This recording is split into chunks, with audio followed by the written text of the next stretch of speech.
Hello there. In advance of my forthcoming Man with a Golden Gun analysis video, which I'm hoping will get out in the next 2 weeks, I thought I'd share my thoughts on the news that Amazon have bought MGM Studios and therefore the rights to make James Bond films and own the back catalogue, but now they've also got creative control of the James Bond movie series.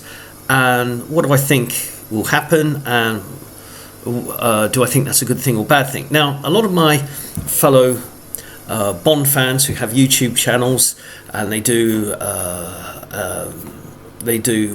reviews of the films and they share their thoughts. Now, they often have in the background a bookcase or bookcases filled with Bond memorabilia, merchandise, the Blu-rays, the DVDs, and books. Vast amount of books, from the Ian Fleming novels, the continuation novels, and encyclopedias and behind-the-scenes books. Now, I do have those, but they're scattered through various rooms, and I've got this plain background.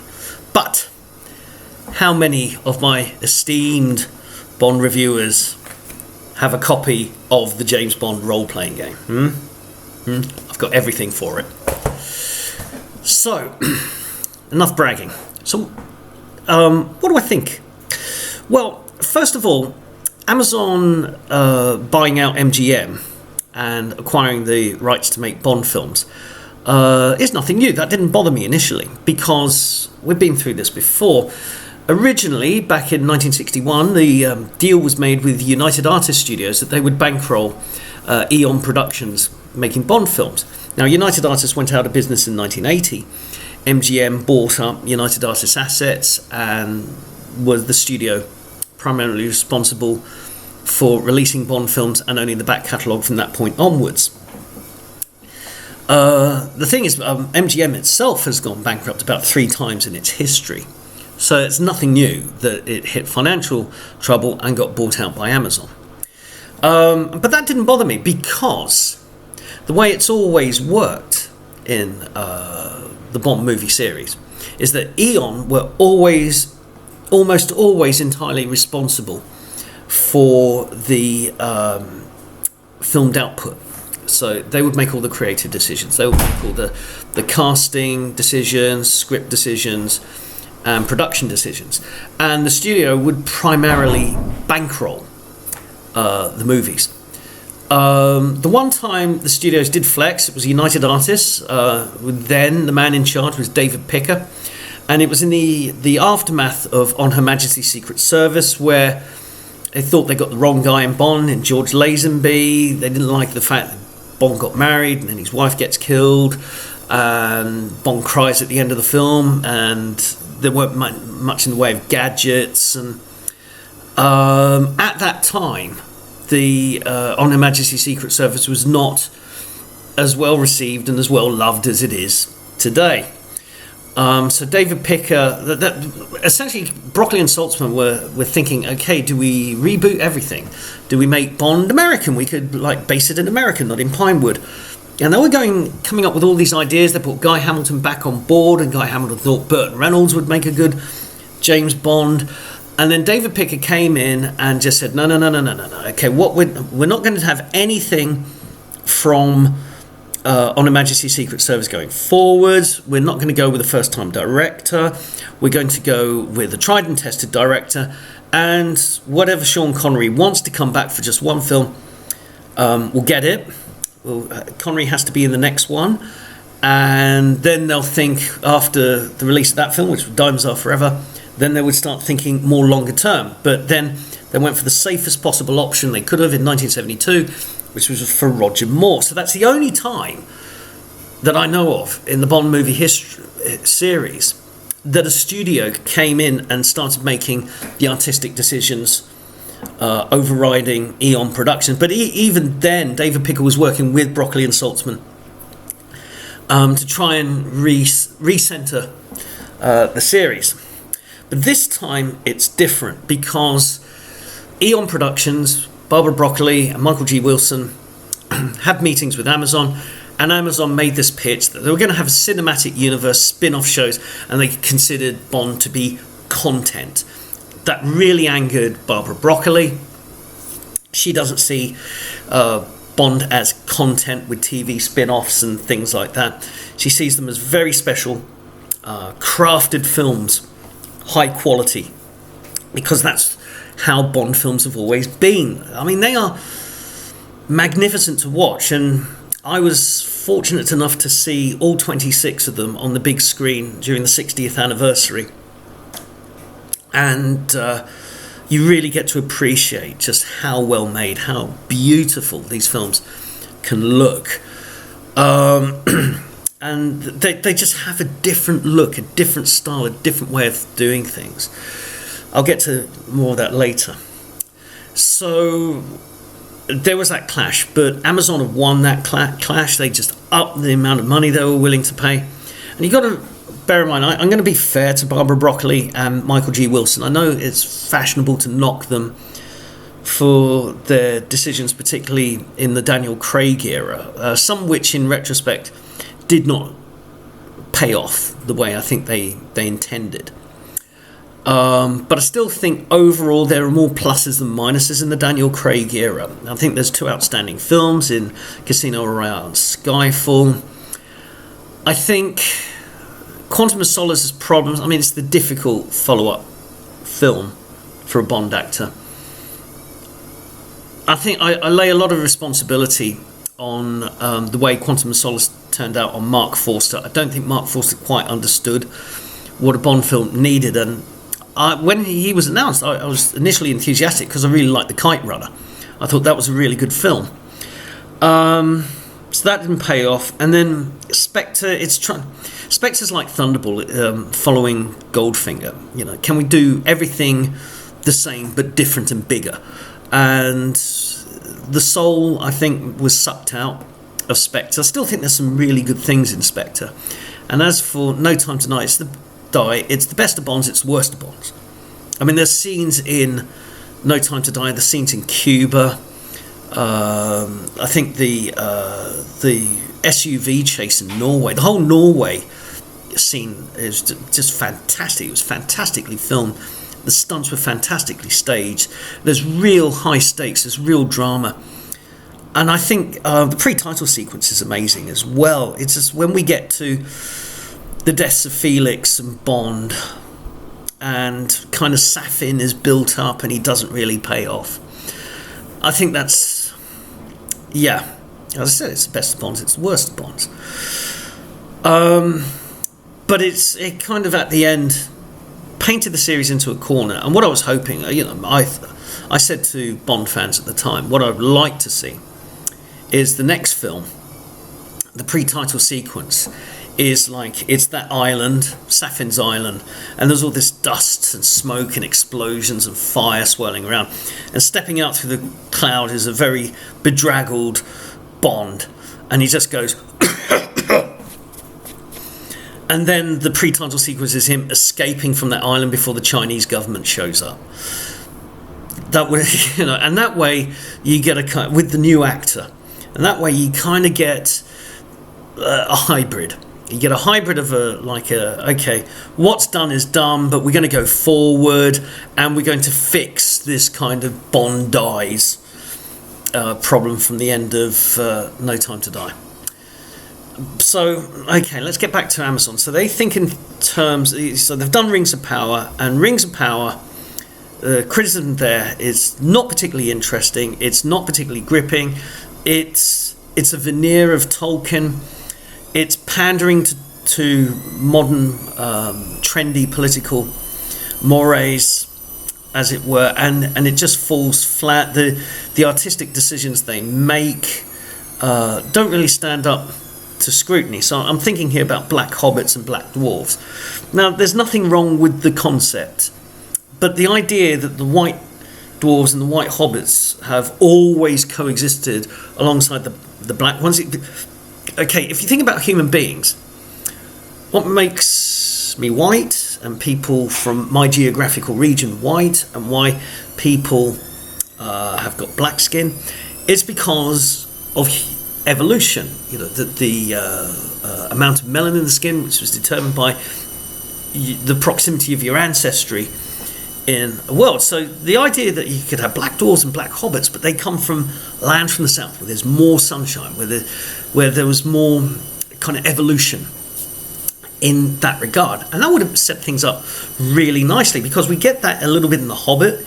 You know, there's the dwarves in exile, but then there's the mountain dwarves from far away, and they're dwarves, but they're slightly different. I mean, you could have had some interesting things about really expanding Middle Earth into a subarctic environment, and then down to the temperate lands, and then down to the hotter lands. We could have really had fun with the geography of Middle Earth and how that would play out. But no, because you can't do that kind of thing. And there's this thinking that you see it in the press all the time. You know, when there's going to be a black James Bond, when there's going to be a female James Bond. It's James Bond.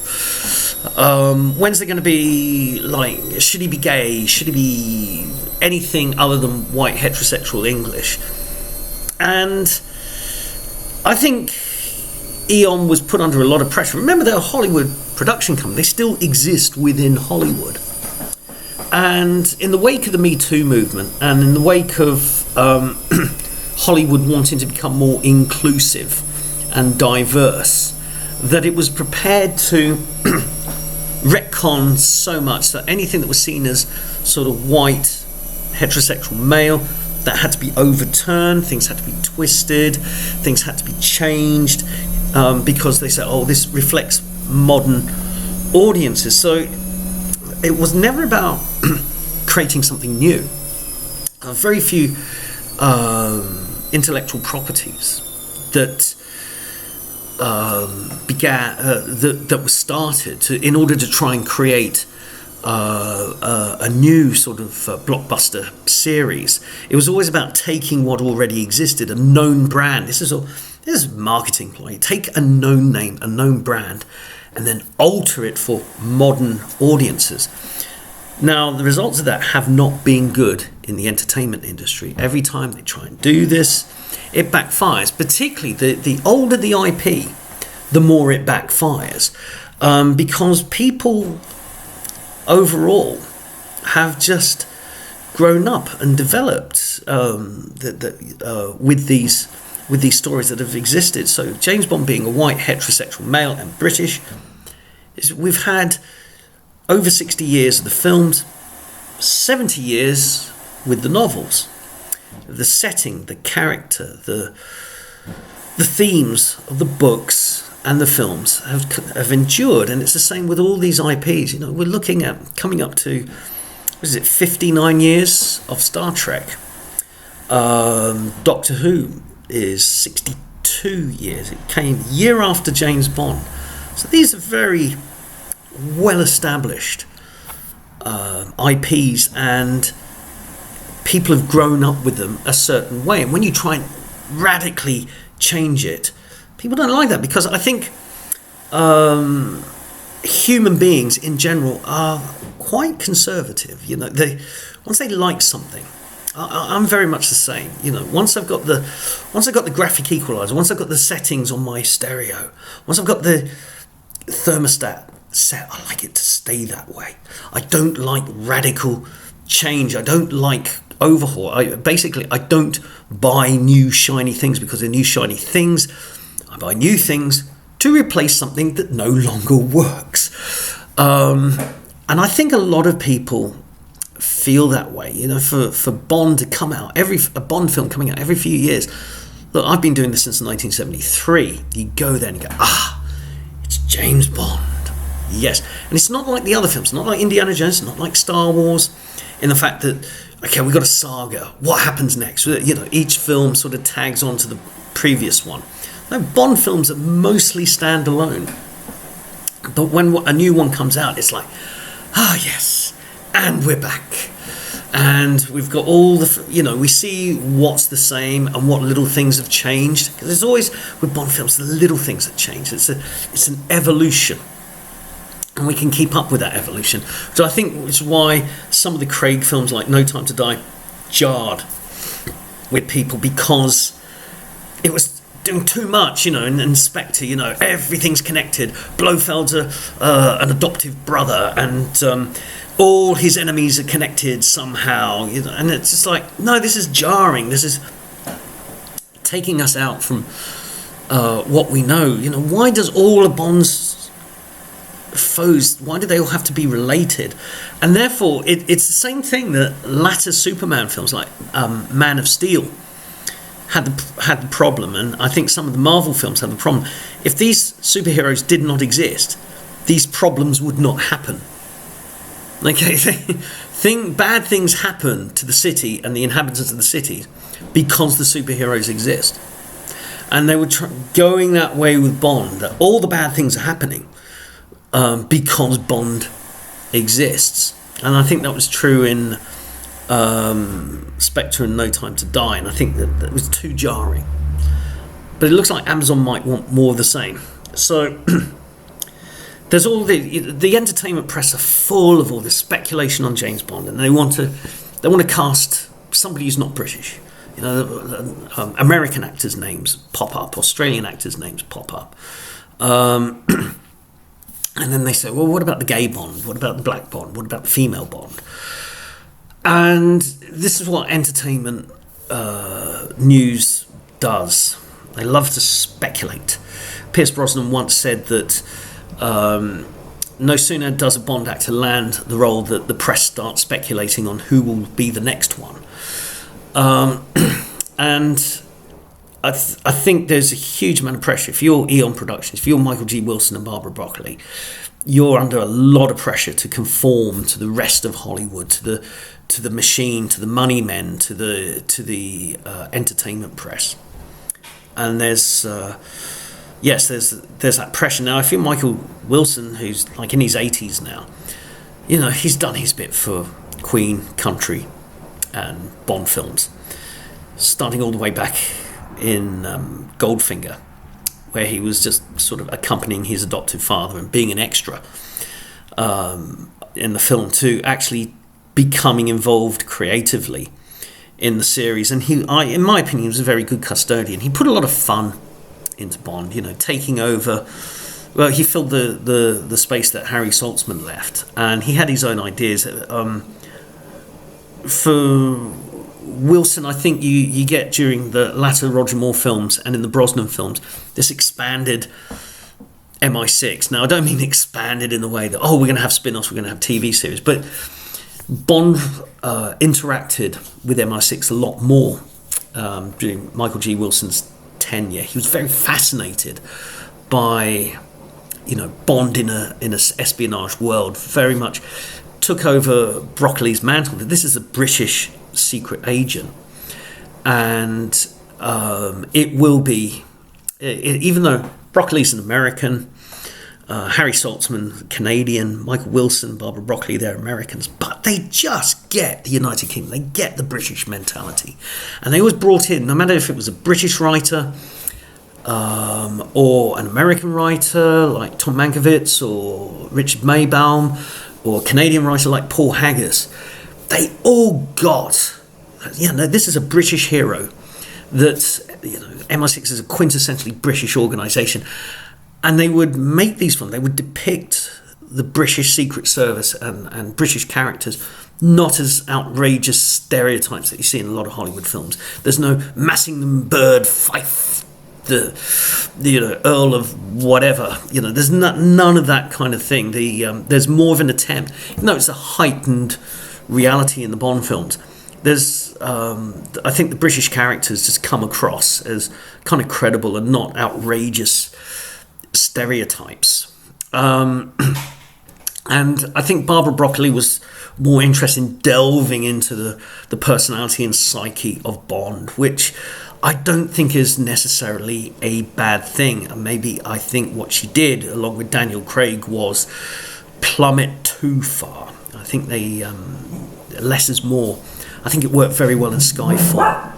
Just hints, allusion. I mean, I just love the bits where he's returned to Scotland, to the ancestral home. There's the gravesite of his parents. That acknowledgement, it's there in the books, but that acknowledgement that he is this orphan, that he that's his background. The addition of Kincaid as a character was fantastic. But then they over-egged the pudding in Spectre. They overdid it, and I think she became too obsessed with plumbing Bond's psyche. But swings and roundabouts, really. But then again, she came along. She was really involved in the Brosnan era, and we must give her credit, because a lot of things in the Craig era went right. And she's absolutely correct in saying, these films are crafted individually, and they're not content. I think she's absolutely right. So, what would I like to see? Well, the thing is, I think we have to watch this space with Amazon. There's so many ways it can go, good and bad. For me, the best scenario is what I think would reassure many of the fans. It all begins with who they're going to appoint as producer and how long they're going to be in that job for. You got to remember, for Broccoli, okay, so he came over to the UK in the late 40s, and he made a series of British films, like The Red Beret, Hell Below Zero, is it the Antarctic one? Alan Ladd, Stanley Baker. Trials of Oscar Wilde with Peter Finch, a couple of other films, Warwick Productions. So he knew the British film industry. He had worked in the British film industry. Then he just went Bond, and that was him for the rest of his life. I mean, we did do produce Chitty Chitty Bang Bang, another sort of Fleming project, Fleming novel. So he lived and breathed Bond, and he understood it, and he just absolutely could deconstruct the novels and then reconstruct them for the big screen. He knew what extra was needed to turn the novels into great films. And it's the little details of it. Michael G. Wilson just threw himself into the world of making James Bond films, and Barbara Broccoli as well. And so, these people embedded for years, decades. And is somebody going to be like that? Is somebody going to take over the reins and they go, I'm in charge of Bond now. I make the creative decisions, the pre-production creative decisions. I put the team together. I put the director and the cast and the scriptwriter, and the composer, I put them all together. And are they just going to be like doing 1 or 2, 3 films? Or are they going to like say, no, this is a 10-year project. I'm on this for 10 years, 5 films, something like that. And just have a long-term view of Bond. And then the casting, what's that going to do? Casting is so crucial.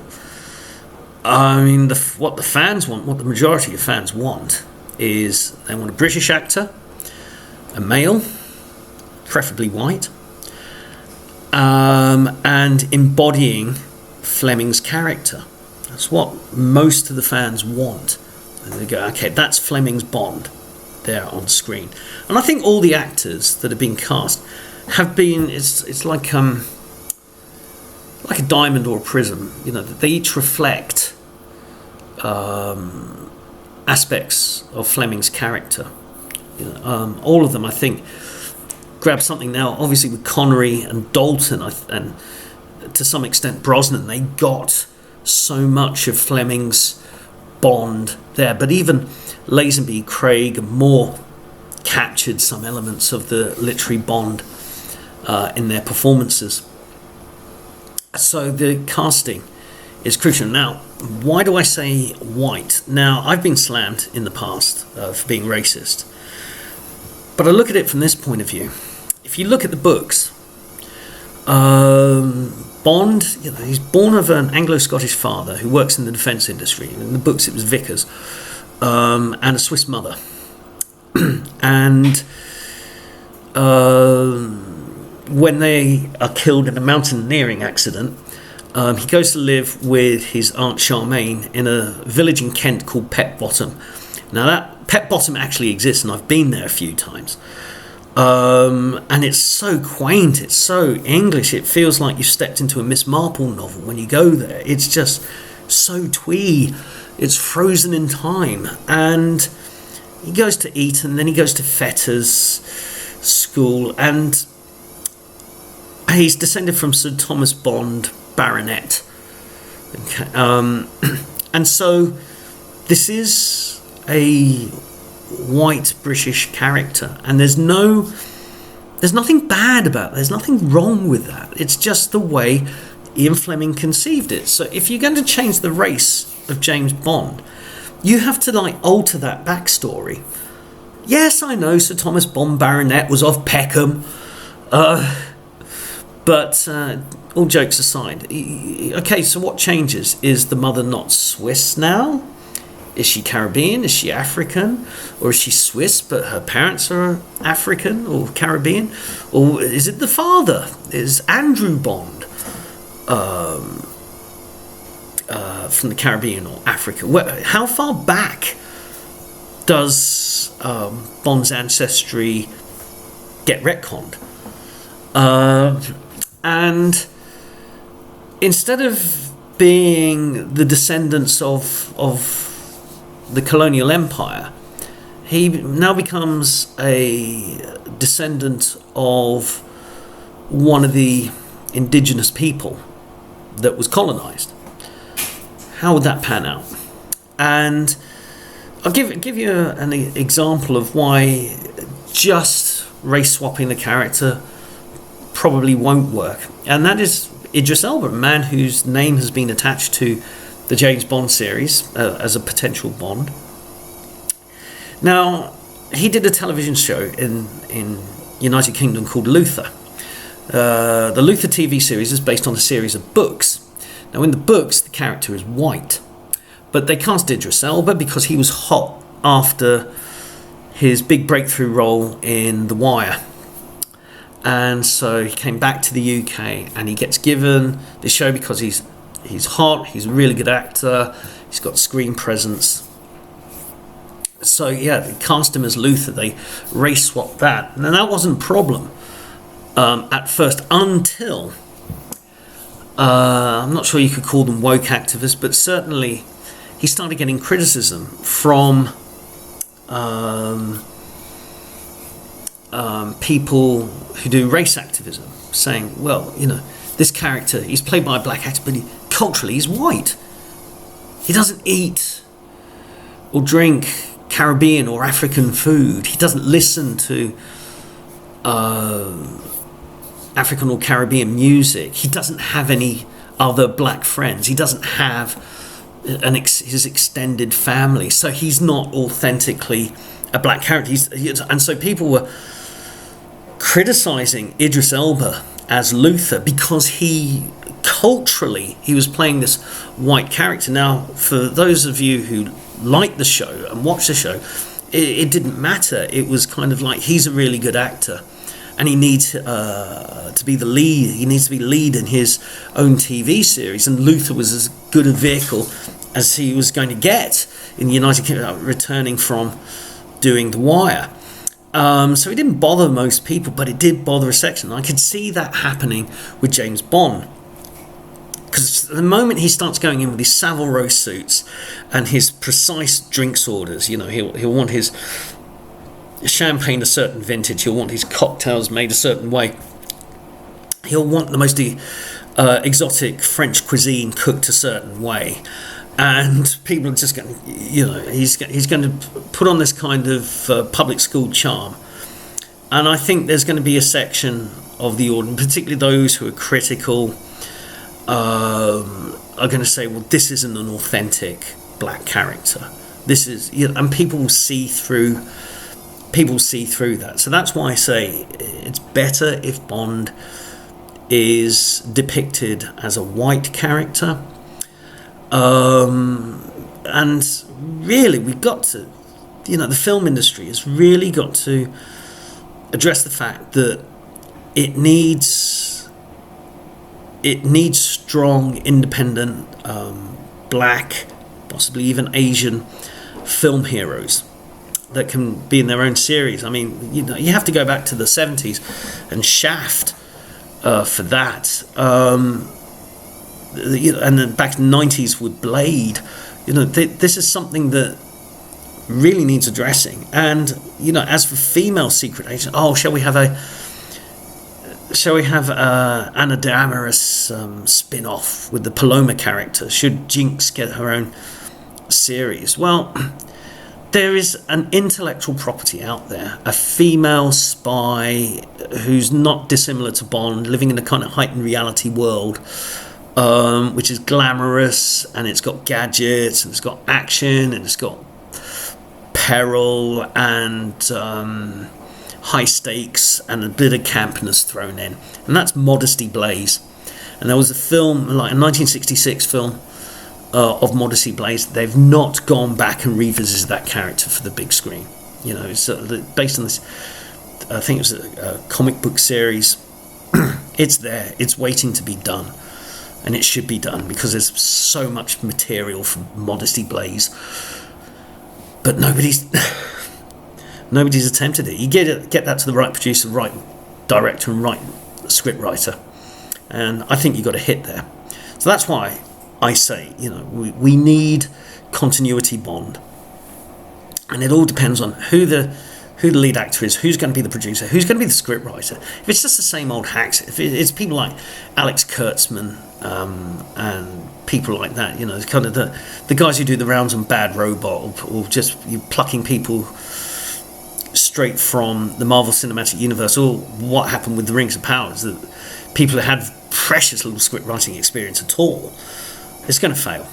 It's going to fail. We need people like Tom Mankiewicz or Richard Maybaum, Paul Haggis, or even, I know they've come in for a lot of criticism, Purvis and Wade, but they read Fleming and they understood Fleming, and they're always trying to put bits of Fleming, unused bits from the books into the films. Fair dues, it didn't always work with them, but you need people like that. You need people who just read the Bond novels, they read Fleming, and they go, I got it, I understand this.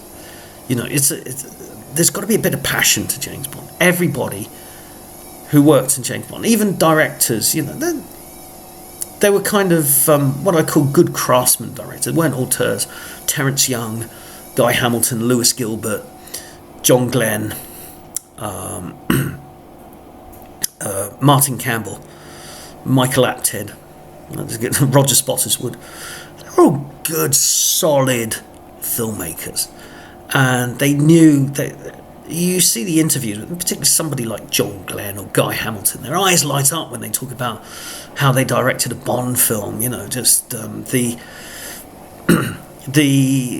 got it, they understood it, and that's what we need for this point. You need not just bean counters, not people looking at spreadsheets, not people looking at focus groups going,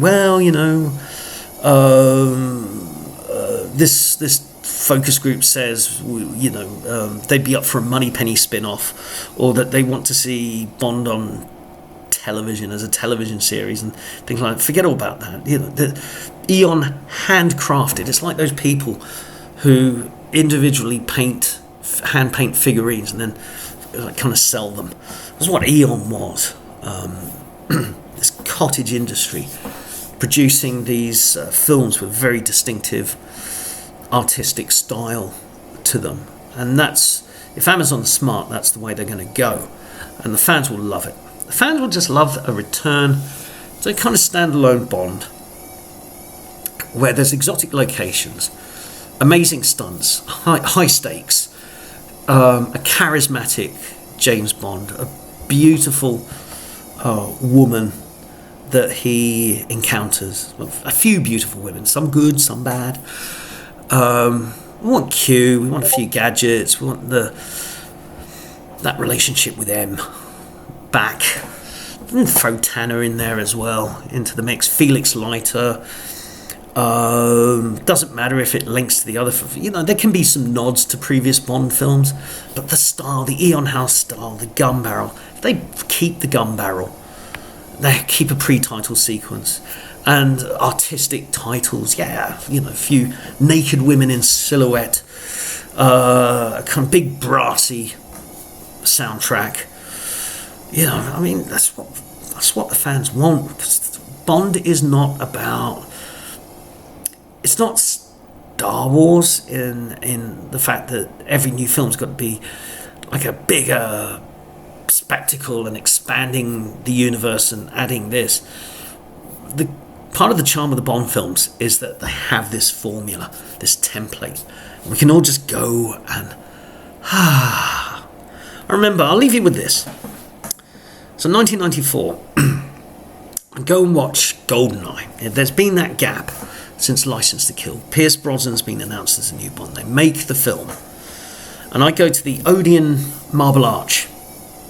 Very big, swanky cinema in central London, the West End of London.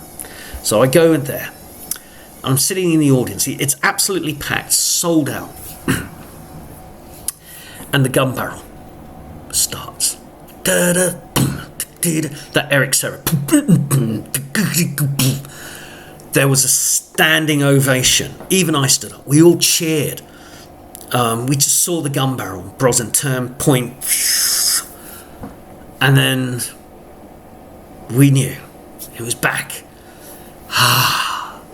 An old friend has returned. And that wasn't the only standing ovation. There were 3 standing ovations that night. Second one was right at the end of the pre-title sequence where he dives after the plane, catches up with it, wrestles the control, flies out of a standing ovation. GoldenEye, you know, that's all started. And then at the end titles, everybody, packed cinema in the West End of London, everybody got to their feet and cheered. Come on, Amazon. That's what you need to do.